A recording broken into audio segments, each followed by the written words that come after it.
नमस्कार, मैं हूं आपके साथ रोहित। चुनाव भी अजीब है, जहां जीत और महत्वाकांक्षा के बीच जिंदगी गुजर रही है और हर नेता नेत्री जीतने की फिराक में एक पार्टी से दूसरी पार्टी का दामन थाम रहे हैं।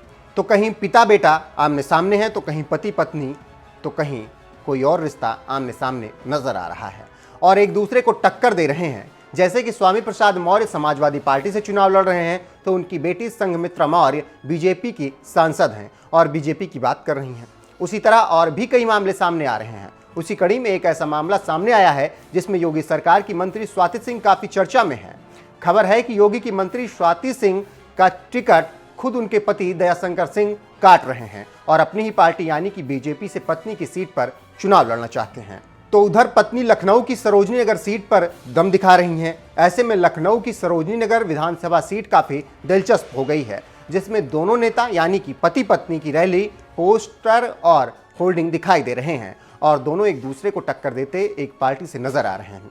दोनों नेताओं को करीब से जानने वाले कहते हैं कि दयाशंकर और स्वाति के बीच निजी संबंध लंबे समय से खराब चल रहे हैं। साल 2008 में स्वाति ने पति दयाशंकर के खिलाफ मारपीट की एफआईआर भी दर्ज कराई थी, लेकिन दोनों अपने रिश्ते कभी सार्वजनिक मंच पर नहीं लाए। इससे पहले स्वाति सिंह पर भाभी के साथ मारपीट करने, बिना तलाक लिए भाई की दूसरी शादी कराने और भाभी को घर से निकालने का आरोप लगा था। स्वाति के खिलाफ मुकदमा उनके अपने सगे भाई की पत्नी आशा सिंह ने दर्ज कराया था। यह मामला करीब 11 साल पुराना है। वहीं दयाशंकर सिंह को लेकर सुभाषपा अध्यक्ष ओम प्रकाश राजभर ने एक बड़ा खुलासा किया था और कहा था कि बीजेपी नेता दयाशंकर सिंह उनसे टिकट मांगने आए थे। राजभर ने आगे कहा कि दयाशंकर को अंदाजा है कि बीजेपी उन्हें टिकट नहीं देने वाली है, इसीलिए वह अब हमारे टिकट पर चुनाव लड़ना चाहते हैं। जानकारी देते चलें कि राजभर से दयाशंकर ने चाय पर मुलाकात की थी, जिसके बाद मीडिया ने उनसे इस मुलाकात के मायने पूछे थे। हालांकि राजभर से मुलाकात के बाद दयाशंकर सिंह ने कहा था कि हम एक दूसरे को अच्छी तरीके से जानते हैं और यह अनौपचारिक मुलाकात थी। यहाँ स्वाति सिंह और उनके पति दयाशंकर सिंह के उभार की कहानी आपको बताते चलें।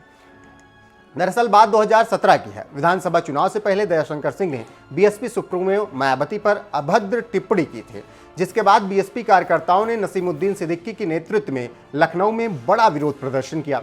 इस प्रदर्शन के दौरान बीएसपी कार्यकर्ताओं ने दयाशंकर सिंह की पत्नी स्वाति सिंह और बेटी पर आपत्तिजनक टिप्पणियां कर दी थी, जिसके जवाब में स्वाति सिंह मैदान में आई और महिला सम्मान के नाम पर मायावती समेत बीएसपी के 4 बड़े नेताओं के खिलाफ केस दर्ज करा दिया। फिर क्या था, बीजेपी ने दिखाने के लिए पति दयाशंकर पर कार्रवाई कर दी और पत्नी स्वाति सिंह को लखनऊ से चुनाव लड़ा दिया।